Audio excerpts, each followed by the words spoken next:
Il n'y a aucun péché que vous ayez commis trop grave pour que Dieu se détourne de vous ou diminue. L'abondance de grâce qu'il donne libéraent aux pécheurs qui font confiance en Jésus-Christ comme leur Sauveur. C'était un motif de joie V23b. Barnabas se réjouissait parce que son voyage n'était pas vain. Parce qu'il voyait que la graine semée trouvait une bonne terre dans le cœur de beaucoup et parce qu'il joignait ses efforts à une grande œuvre.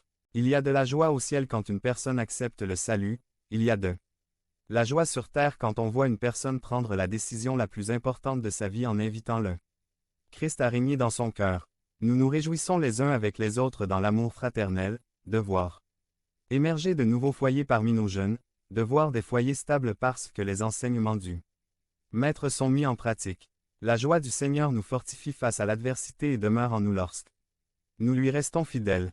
Yves le défi de la croissance V24 à 26 une croissance rapide a mis en lumière certains dangers qui à leur tour étaient des opportunités. À coopération V25A. Barnabas comprit que la tâche dans cette congrégation était grande et importante et il fut heureux de demander la collaboration de ceux qui sera plus tard l'apôtre Paul. Travailler à l'œuvre du Seigneur est la responsabilité et le privilège de chacun. Personne n'est plus exclu du travail. Devenez membre de la chaîne et AIDEZNOUS à propager la parole de Dieu à travers le monde. Dimanche 17 mars 2024. Parler à Dieu en 5 minutes. Description de la vidéo à son tour. Travailler sur l'œuvre n'est une exclusivité ou une franchise pour personne. Chacun contribue selon les dons que l'Esprit lui a donnés. Formation de dirigeants capables et volontaires. Barnabas était bon, plein du Saint-Esprit et de la foi. Il a été envoyé parce qu'il était un spécialiste de l'exhortation, de l'encouragement. Paul était prêt à quitter le sien Tarse pour aider les autres Barnabé et Antioche. La plus grande réussite d'un leader est de se reproduire chez d'autres leaders, de pouvoir transmettre ses expériences. Pour que le suivant le fasse encore mieux. Nous pouvons tous être des leaders, car nous sommes tous appelés à conduire les autres vers le Christ. ILL. À la fin du service, un membre s'est approché d'un pasteur évangélique et l'a présenté à un de ses amis qui avait témoigné ce soir-là. Le membre a demandé au pasteur de l'instruire, mais le pasteur a répondu. Vous l'avez mis au monde, vous l'élevez. B. Enseignement de la parole 26a. Les personnes qui se sont jointes ont été instruites des enseignements de Jésus et ont été mises au défi de grandir dans leur connaissance et leur pratique. Lorsque cela est fait, les doctrines erronées sont évitées, les fruits sont multipliés, il y a plus de croissance. Apprendre de la parole ne s'arrête jamais, il y a toujours quelque chose de nouveau et quelque chose à partager avec les autres. Ils avaient la foi, ils adoraient, mais ils avaient besoin de connaître la parole pour savoir quelle était la volonté de Dieu et la mettre en pratique. Dans 1 Pierre 1, 3 à 8, il y a une échelle ascendante qui nous indique à quoi devrait ressembler la croissance intégrale chez le chrétien. Première étape, la foi. Cela touche nos cœurs lorsque nous comprenons l'amour de Dieu et y répondons comme le jeune homme dont le cœur fait un bond lorsqu'il découvre sa bien-aimée. Deuxième étape, la vertu. C'est faire les choses avec excellence, en essayant de plaire. Le jeune homme essaie d'attirer l'attention en faisant les choses différemment et vice-versa. Troisième étape, la connaissance. Celui qui aime essaie de connaître l'être aimé pour faire ce qui lui plaît de manière à ce que tous deux soient contents. Celui qui donne et celui qui reçoit. Si nous aimons le Seigneur, nous devons chercher dans sa parole ce qui lui plaît et le mettre en pratique chaque jour.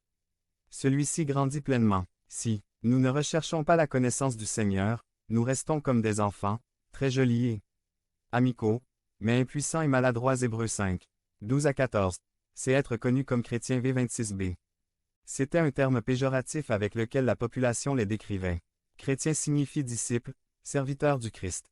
Point. Ce n'est pas se conformer aux rituels légalistes, ce n'est pas fréquenter une église membre ou paroissien. Cela implique un abandon total à lui, que sa seigneurie couvre tous les domaines de notre vie. Que notre désir soit de marcher comme Jésus.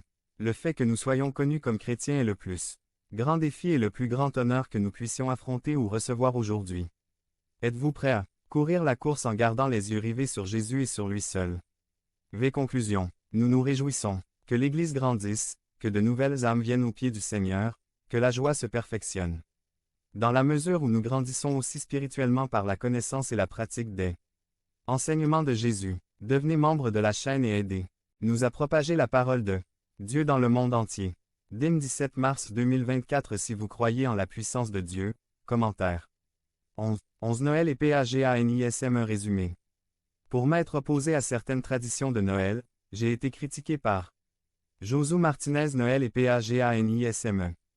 Pour avoir parlé contre certaines traditions de Noël, on m'a dit fanatique, légaliste, pensez-vous en savoir plus que les autres pasteurs qui mettent des arbres dans leur église? Vous ressemblez aux témoins de Jéhovah, et tous pour vous opposer à une tradition sacrée.